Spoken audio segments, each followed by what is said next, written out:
इसके कुछ ही समय बाद मसीह यीशु नाइन नामक एक नगर को गए। एक बड़ी भीड़ और उनके शिष्य उनके साथ थे। जब वो नगर द्वार पर पहुंचे, एक मृत व्यक्ति अंतिम संस्कार के लिए बाहर लाया जा रहा था। अपनी माता का एक लौता पुत्र, और वो स्वयं विधवा थी, और उसके साथ नगर की एक बड़ी भीड़ थी। उसे देख मसीह यीशु करुणा से भर उठे। उन्होंने उससे कहा, रो मत। तब उन्होंने जाकर उस अर्थी को स्पर्श किया। ये देख वे जिन्होंने उसे उठाया हुआ था रुक गए। तब मसीह यीशु ने कहा, युवक, मैं तुमसे कहता हूं, उठ जाओ। मृतक उठ बैठा और वार्तालाप करने लगा। मसीह यीशु ने माता को उसका जीवित पुत्र सौंप दिया।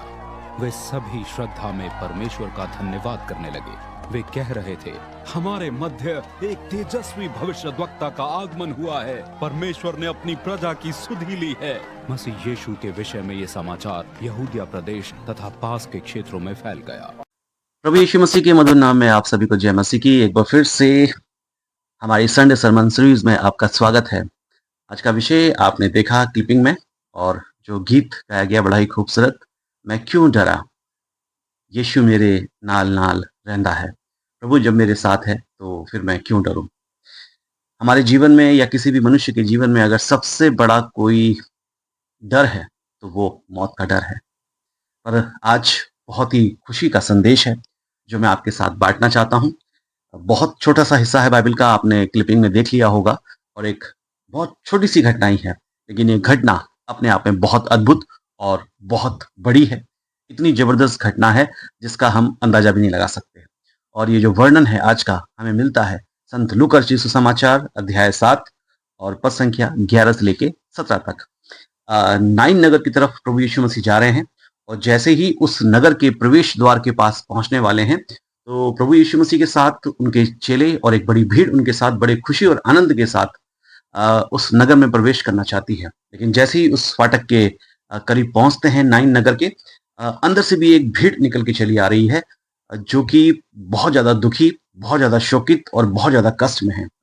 और उस भीड़ की तकलीफ और पीड़ा आप कह सकते हैं कि महाविपत्ति थी, और घोर दुख और पीड़ा से होकर गुजर रही थी उस युवक की माता। उस माता के विषय में लिखा हुआ है कि वो विधवा थी, और उसकी ये एकमात्र संतान थी, जवान बेटा। उस जमाने में किसी विधवा के लिए अपने जवान बेटे को इस तरह से खो देना, समझ लीजिए कि सब कुछ खत्म हो गया। अब कोई उम्मीद नहीं बची, कोई आशा नहीं बची, और जीवन बहुत तकलीफों और परेशानियों से घिर जाने वाला है।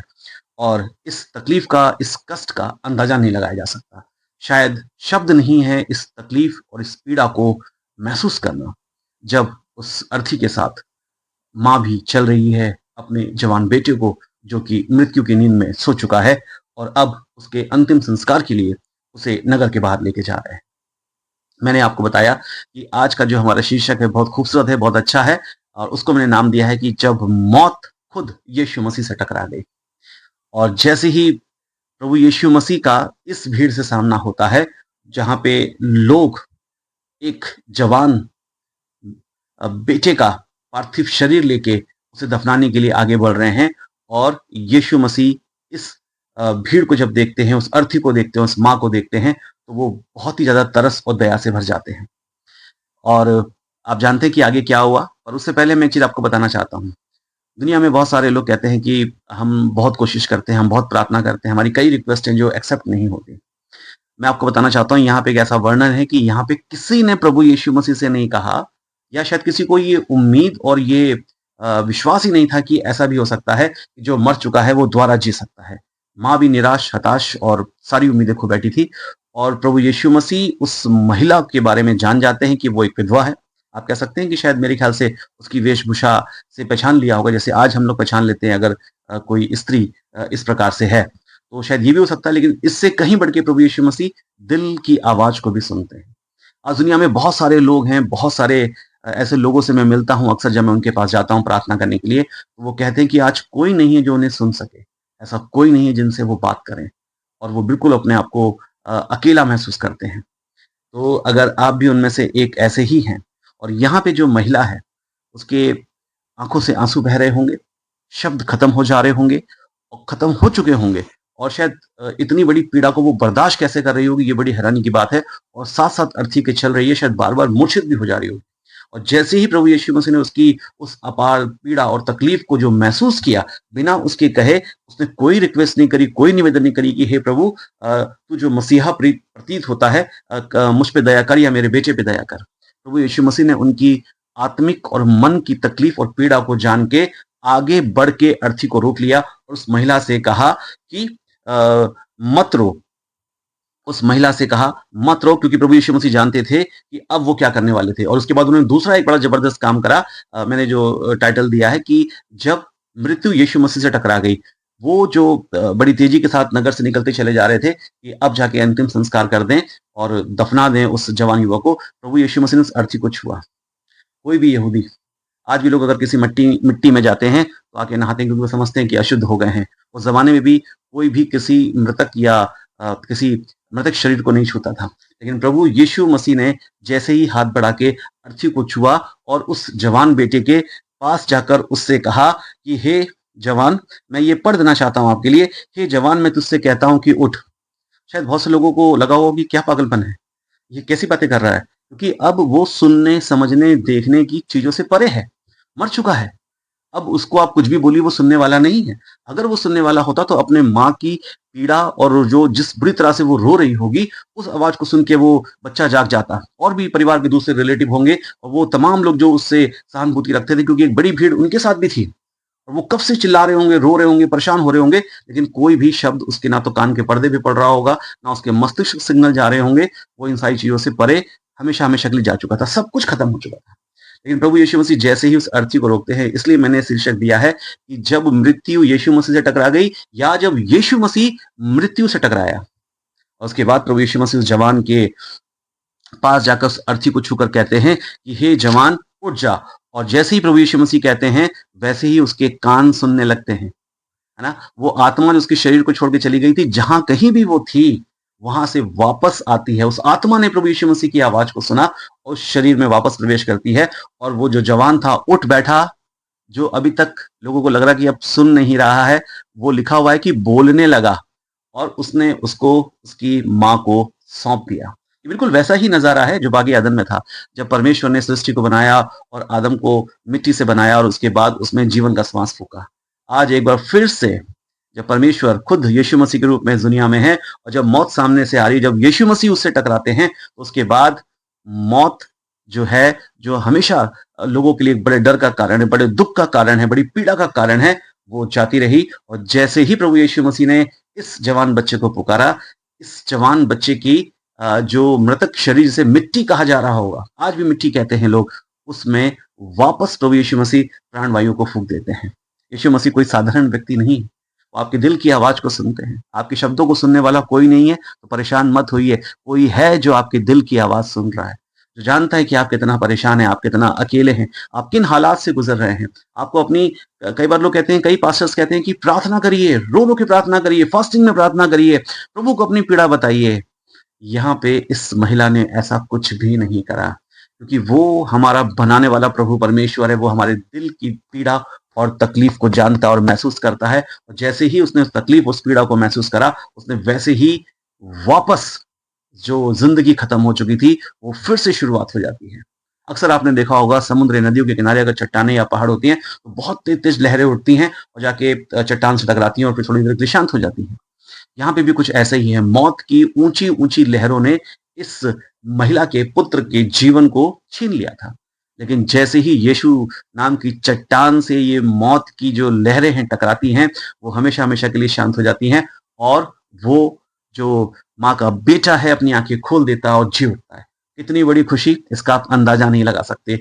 जो दर्द था उसे शब्दों में अगर बयान नहीं किया जा सकता था, यीशु मसीह के उस अर्थी को छूने के बाद, मौत से टकराने के बाद जो खुशी थी, मेरे ख्याल से अभी तक सिर्फ एक तरफ की भीड़ थी जो प्रभु यीशु मसीह के साथ जा रही थी, वो खुशी और आनंद से भरी हुई थी और सामने वाली जो भीड़ आ रही थी, वो दुःख, पीड़ा, तकलीफ और आँसू बहाते हुए, रोते हुए, विलाप करते हुए आ रही थी और जब यीशु मसीह टकराते हैं इस युवक की अर्थी से, तो उसके बाद दोनों तरफ की भीड़ में खुशी और आनंद आ जाता है। दोनों तरफ एक कह लीजिए कि प्रभु यीशु मसीह को लेके बातें शुरू हो जाती हैं कि हमारे बीच में ये कोई बहुत बड़ा भविष्यवक्ता है जिसका मौत के ऊपर भी अधिकार है। तो फिर आप क्यों डरते हैं? फिर मैं क्यों डरा जब यीशु मेरे साथ-साथ रहता है? सबसे बड़ा डर मौत का डर है।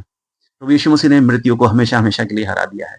प्रभु यीशु मसीह मृत्युंजय प्रभु है। उन्होंने कल्वरी क्रूस पर अपनी जान देके हमेशा-हमेशा के लिए मौत को हरा दिया है और शुरू से उनका मौत पे इख्तियार है, जिससे दुनिया डरती है। और मैं आपको इसमें एक चीज़ और बताना चाहता हूँ जो बड़ी अद्भुत लगती है। वो व्यक्ति जिसका मौत पे अख्तियार था, जिसके कहने भर मात्र से मुर्दे जी उठते थे, उनमें वापस जीवन चला आता था, ऐसे ही लोगों को उस समय के लोगों ने मौत की नींद सुलाने की साजिशें करी और फाइनली उन्हें कल्वरी क्रूस तक पहुँचा दिया। हिम्मत की दात देनी चाहिए। आज भी प्रभु के सेवकों को, प्रभु के लोगों को, जो दूसरों को जीवन देते हैं, जो दूसरों के जीवन में आशा का संचार करते हैं, लोग ऐसे हालात में या ऐसी स्थिति में पहुँचा देते हैं, जहाँ उनका खुद का दम घुटने लगे और उनका अपना जीना मुश्किल हो जाए। लेकिन कभी भी निराश मत होइएगा, कभी भी हताश मत होइएगा। कोई आपके शब्दों को नहीं सुन रहा है, बिल्कुल परेशान होने की ज़रूरत नहीं है। आपको बोलने और कहने की भी ज़रूरत नहीं, क्योंकि आपके दिल की आवाज़ उस प्रभु यीशु मसीह तक पहुँचती है और वो जो करुणा और दया से भरा हुआ है, वो आपके हालात, आपकी तमाम वो चीज़ें बदल के रख देगा, जैसा इस नाइन नगर की विधवा के साथ जो घटना घटी, प्रभु यीशु मसीह दया से भर गए। इसलिए ना कभी डरें, ना कभी घबराएँ, ना कभी परेशान हों। बस प्रभु से जुड़े रहें, प्रभु उसमें बने रहें और आपके जीवन में भी बड़े-बड़े काम हो सकते हैं। मुर्दा सिर्फ़ वो नहीं है जिसकी आत्मा निकल चुकी है और या जो जिसे आप कह लीजिए मेडिकली ब्रेन या हार्ट जिसका काम करना बंद कर दे, वो डेड है। आज बहुत सारे ऐसे लोग हैं जो लगते तो ज़िंदा हैं, लेकिन वो मरे हुए हैं। अक्सर लोग कहते हैं कि कई लोगों की मरने के बाद आत्मा भटकती है, पर मैं आपसे कहना चाहता हूँ आज बहुत से लोगों की आत्मा पहले से मरी हुई है, उनके शरीर भटक रहे हैं। काश कि वो भी इस नाइन नगर की विधवा के बेटे की अर्थी जैसे प्रभु यीशु मसीह से टकराई, आज इन उपवास के दिनों में, आने वाले गुड फ्राइडे पे, ईस्टर पे, वो भी यीशु मसीह से टकराएँ और जी उठें। यीशु मसीह में वो सामर्थ है, यीशु मसीह में जीवन है, यीशु मसीह पुनरुत्थान और जीवन है। हमेशा आशा से भरे रहिए, आनंद से भरे रहिए। मैं और आप एक ऐसे प्रभु की इबादत करते हैं, जिसका न केवल जीवन पर और मृत्यु में भी पूरा इख्तियार है। उसकी आवाज़ मुर्दे भी सुन सकते हैं। एक चीज़ और है जो मैं जानना चाहते कहना चाहूँगा, क्योंकि समय अभी हमारे पास है। कुछ लोग ऐसा भी कहते हैं कि उस ज़माने में डेथ नहीं हुआ करती थी, लोग बेहोश होते थे और लोगों को पता नहीं होता था। तो यीशु मसीह ने देखा और वो जीवित उठा। एक बड़ी भीड़ अगर लेके चल रही है, अगर एक माँ, क्या माँ अपने बेटे की धड़कन नहीं सुन सकती थी? माँ जो अपने बच्चे की तकलीफ को महसूस कर सकती, क्या उसे नहीं पता था? वो भी जानती थी कि बच्चे की मृत्यु हो चुकी है। और जैसे ही प्रभु यीशु मसीह आते हैं, यीशु मसीह ने कुछ भी नहीं किया। मैंने अक्सर लिखा है, मैंने टाइटल में लिखा, टकरा गए। टकराने की भी ज़रूरत नहीं थी। सिर्फ़ पास आके प्रभु यीशु मसीह ने उसको पुकारा और वापस उसके शरीर में जीवन लौट आता है और वो जीवित हो उठता है। कहने को तो कुछ भी कहा जा सकता है, लेकिन ऐसा नहीं था कि वो सिर्फ़ एक तरह के कोमा या नींद में था। सचमुच उसकी मृत्यु हो चुकी थी और प्रभु यीशु मसीह की आवाज़ को सुन के वो वापस जीवन की तरफ लौट आया। अगर आज आप भटके हुए हैं, अगर आज आपको लोग ढो रहे हैं या आप खुद अपने आप को, अपनी ज़िंदगी को अपने काँधे पे ढो रहे हैं, तो प्रभु यीशु मसीह के करीब आइए। किसी ऐसी जगह पे आइए जहाँ आप उससे टकरा जाएँ या वो आपसे टकरा जाए।